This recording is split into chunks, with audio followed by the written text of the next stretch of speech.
Hello students, welcome to your English class. Today we are going to start our chapter number 10. So all of you will open page number 96.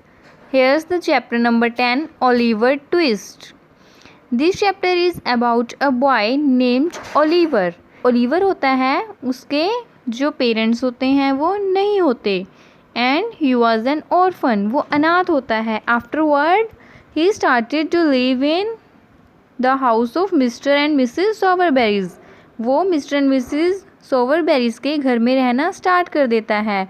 But mister and missus Sowerberrys didn't treated him in a good way, so he decided to run from there. So in this chapter we will read that what happened to him when he left the house. So let's start the chapter. Oliver hurried along and hid whenever a coach cart passed him by. By 8 o'clock he was 7 miles away from the town. जो Oliver है वो भाग रहा है और जैसे ही उसके पास से कोई ट्रेन गुजरती है तो वो छुप जाता है. और 8 बजे तक ओलिवर जो है वो अपने शहर से 7 माइल्स दूर आ चुका होता है. ठीक है, वो रन करके वहाँ से 7 माइल्स दूर आ चुका है. He sat down to rest for a moment. The words he saw on the milestone told him he was 70 miles far from London. तो वो थक के थोड़ा आराम करने के लिए बैठ जाता है और वहाँ पर वो एक माइलस्टोन देखता है. माइलस्टोन क्या होते हैं? जो रोड्स पर लिखा होता है ना, जिनके ऊपर कि कितनी किलोमीटर है दिस एरिया. तो वो माइलस्टोन देखता है और उस पर वो क्या नोटिस करता है कि अभी जो लंदन है वो 70 माइल्स दूर है. London. The old man in the poor house had told him wonderful stories about London. A boy of his age could find a job in the big city.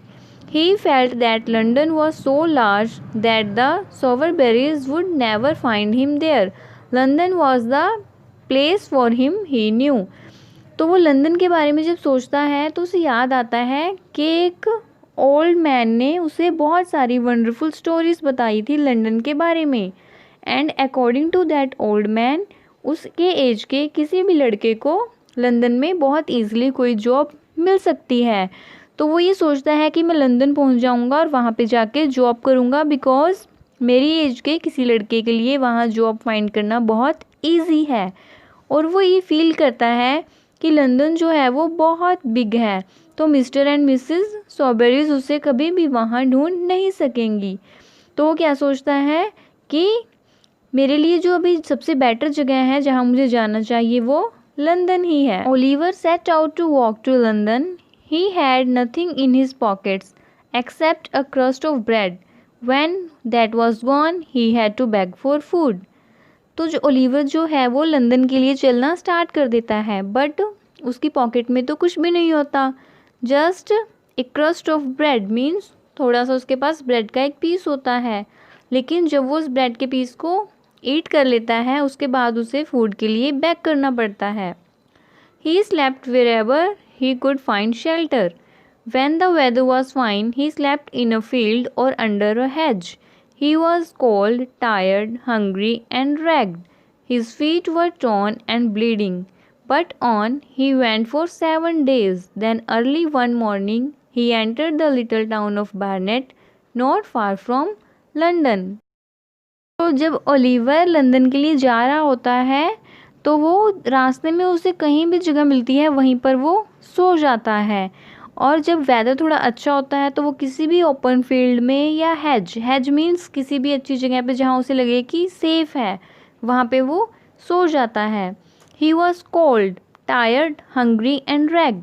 Cold means उसे बहुत ज़्यादा ठंड लग रही थी, वो बहुत ज़्यादा थक चुका था, हंग्री फील कर रहा था, एंड रैग्ड मीन्स बिल्कुल जैसे वो टूट चुका था थक के. उसके जो पैर हैं वो बिल्कुल फट चुके थे और उनमें से ब्लड आना स्टार्ट हो गया था. लेकिन फिर भी वो 7 डेज़ तक कॉन्टीन्यूसली चलता रहा. फिर एक दिन सुबह सुबह वो बैरनेट मीन्स एक शहर का नाम है, वहाँ वो पहुँच जाता है. और वो जो शहर है वो लंदन के ज़्यादा दूर नहीं है. He sat down on a door step feeling he could go no further. At that early hour there were few people about. Oliver was too tired to notice much. तो उसके बाद क्या होता है, ओलिवर बहुत ज़्यादा थक जाता है और वो सोचता है कि मैं इससे फर्दर आगे नहीं जा सकूँगा। तो वो एक डोर स्टेप मीन्स एक दरवाजे के पास वहीं पे बैठ जाता है। तो उसे फील होता है कि मैं अब आगे नहीं जा पाऊँगा। लेकिन तभी सुबह सुबह वो क्या देखता है कि वहाँ से बहुत लोग, कोई आ रहा है, कुछ लोग जा रहे हैं, लेकिन वो इतना थक चुका है कि वो ज़्यादा नोटिस नहीं कर पाता कि कौन आ रहा है या कौन यहाँ से जा रहा है। But his attention was caught by a boy who passed him by and then came back. This boy passed by again. Again he came back. The boy looked strange. He was not much older than Oliver, but he looked like a little man. तो जब Oliver वहाँ पर बैठा होता है तो वो किसी को ज़्यादा नोटिस नहीं कर पाता। वो एक बॉय को नोटिस करता है। किसको? कि एक जो बॉय है वो उसके पास से गुज़रता है, फिर वापस आता है, फिर उसके पास से गुज़रता है और फिर दोबारा वापस आ जाता है। और वो जो बॉय है वो बहुत ज़्यादा स्ट्रेंज लग रहा है, अजीब लग रहा है। वो जो है वो ओलिवर से ज़्यादा बड़ा नहीं है, बट उसने ऐसे कपड़े पहने हैं, उसे देख के ऐसा लग रहा है कि जैसे वह एक लिटिल मैन हो। He was wearing a man's clothes which were oversized for him. उसने ऐसे कपड़े पहने हैं जो उसके लिए बहुत बड़े हैं। His eyes were narrow and very sharp. He had a dishonest look on his face. This strange boy went up to Oliver and greeted him. He then asked Oliver about his business. तो वो जो लड़का है उसकी eyes जो हैं बिल्कुल narrow हैं और शार्प मीन्स थोड़ी छोटी हैं और बिल्कुल शार्प हैं, और उसे देख के ऐसा लग रहा है कि जैसे ये बहुत ही डिसऑनेस्ट मैन है, ईमानदार नहीं है, ऑनेस्ट नहीं है। तो जो वो स्ट्रेंज बॉय है वो ओलिवर के पास आता है और उसे ग्रीट करता है और उससे पूछता है about his business. About his business means कि तुम यहाँ क्या कर रहे हो, यहाँ किस लिए बैठे हो। I am hungry said Oliver, I have been walking for 7 days। तो ओलिवर उसे कहता है कि मैं बहुत ज़्यादा हंग्री हूँ और मैं 7 days से चल रहा हूँ। You don't mean it said the boy. Well I am poor myself but I have got a shilling in my pocket. Come and have some breakfast. He helped Oliver to get up and led him to the nearest eating place. तो वो boy जो है वो Oliver से कहता है कि इससे तुम्हारा कोई मतलब नहीं है, आओ, मैं भी बहुत गरीब हूँ, ठीक है, लेकिन मेरे पास एक शीलिंग, शीलिंग मीन्स जैसे इंडिया में रुपीज़ होते हैं ना, तो उनकी करेंसी का नाम है शीलिंग। तो मेरी पॉकेट में एक शीलिंग है, आओ हम थोड़ा ब्रेकफास्ट कर लेते हैं। वो ओलिवर को जैसे अपने हाथ से उठाता है, उसको हेल्प करता है उठने में, और वो नियरेस्ट एक ईटिंग प्लेस होती है वहाँ पर चले जाते हैं। Oliver devoured like a wolf. When he had finished the stranger begin asking him questions. Going to London? Yes. Got any belongings? No. No anybody there? No. जो ओलिवर है वो ऐसे खाना खाता है एकदम बिल्कुल फास्ट जैसे वह भेड़िया हो। भेड़िया मीन्स जैसे वह बहुत ज़्यादा हंग्री फील कर रहा था, तो वो एकदम से बहुत जल्दी खाना खाना स्टार्ट कर देता है। और जैसे ही वो अपना खाना फिनिश करता है तो जो स्ट्रेंजर है वो उससे क्वेश्चन पूछता है, क्या तुम लंदन जा रहे हो? Oliver said yes. Then he ask, वहाँ पे तुम्हारा कोई बिलोंगिंग है, कोई रिलेटिव है? Oliver said no. No anybody there? वो पूछता है क्या तुम उससे वहाँ किसी को जानते हो? Oliver said no. The boy whistled. I know a kind old gentleman who lives in London. He will let you stay with him. He will find work for you. तो जो बॉय है वो उन्हें क्या कहता है ओलिवर को कि मैं लंदन में एक बहुत ही काइंड ओल्ड जेंटलमैन को जानता हूँ जो तुम्हें अपने पास रख लेंगे और तुम्हें काम भी देंगे। Will he? said Oliver. Oh thank you. It's very kind of you to help me. Oliver कहता है कि क्या वो ऐसा करेंगे? ओ थैंक यू। वो उस बॉय को थैंक यू बोलता है और कहता है कि तुम बहुत काइंड हो, तुमने मेरी हेल्प की। What's your name? Oliver asked. Dawkins. Jack Dawkins. That's me, but my friends call me the Artful Dodger. I am a real clever lad, I am. What's your name? Oliver replied. Oliver Twist. तो वो जो boy है उसे Oliver पूछता है कि तुम्हारा नाम क्या है? वो अपना नाम बताता है डॉकिंस, जैक डॉकिंस, लेकिन मेरे फ्रेंड मुझे आर्टफुल डोजर बोलते हैं। और मैं एक बहुत ही ज़्यादा चालाक क्लेवर बॉय हूँ।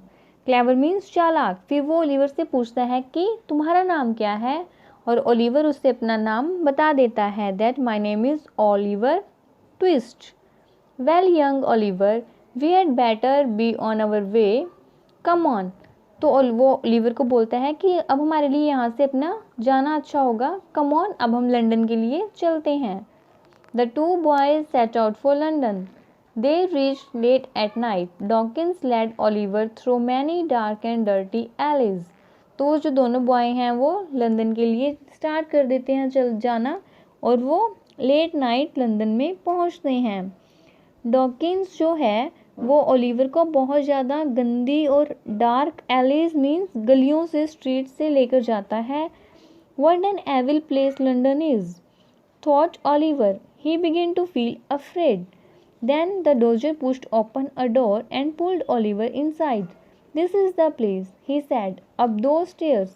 He helped Oliver to climb the dirty broken staircase.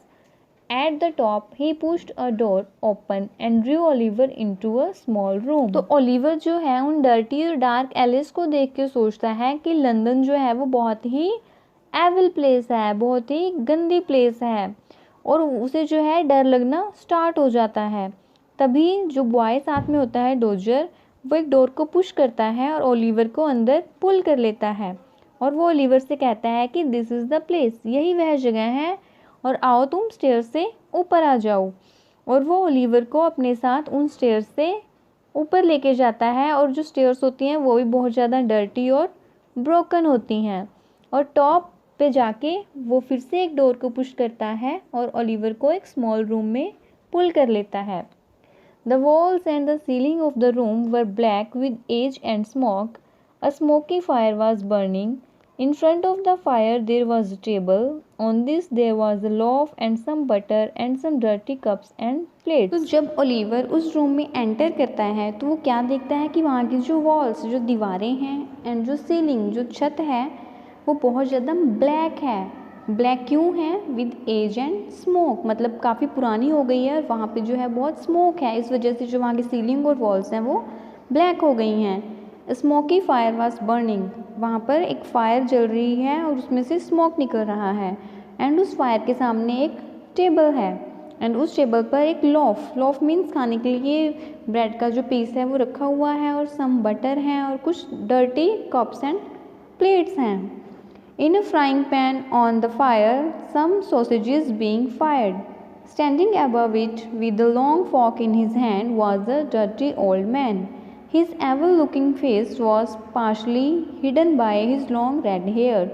तो वहाँ पर क्या होता है, एक फ्राइंग पैन में जो फायर के ऊपर रखा है कुछ सॉसेज होती हैं जिन्हें फ्राई किया जा रहा है, और उसके बिल्कुल पास एक बहुत ही ओल्ड डर्टी मैन खड़ा हुआ है, उसके हैंड में एक फॉर्क है। फॉर्क मीन्स जो स्पून होता है ना, उसके हैंड में वो फॉर्क है, और उसका एविल मीन्स बहुत ही गंदा सा जो फेस है उसे आधा जो है उसके रेड हेयर्स ने छुपाया हुआ है, मीन्स उसके जो रेड हेयर्स हैं वो उसके फेस तक आ रहे हैं। Above his head on a line a number of silk handkerchiefs were hanging, there were several mattresses by the walls. तो वहाँ पे क्या है, एक लाइन में उसके हेड के बिल्कुल ऊपर एक लाइन में जो है सिल्क के हैंकीज जो हैं वो टंगे हुए हैं, और वहीं पे वॉल के साथ कुछ मैट्रेसेस रखे हुए हैं। Seated around the table were 5 boys. They were of the same age as the doger, but they were smoking pipes like men.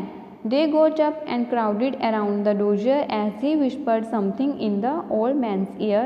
This is him, Fagin, said the doger aloud. This is my friend Oliver Twist. Means वहीं पर table के पास जो हैं 5 boys बैठे हैं, और वो boys जो हैं डोजर की एज के लग रहे हैं सेम, बट जो उनके मुंह में जो है स्मोकिंग पाइप्स हैं और वो स्मोक कर रहे हैं जैसे कि बड़े लोग करते हैं।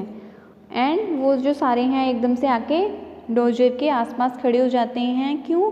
क्योंकि जो डोजर है वो ओल्ड मैन के कान में कुछ बोलता है, और फिर वो ज़ोर से अलाउडली बोलता है। पहले वो धीरे धीरे उस ओल्ड मैन के कान में कुछ बोलता है, फिर वो ज़ोर से कहता है, दिस इज़ हिम फैगिन, कि ये वही है।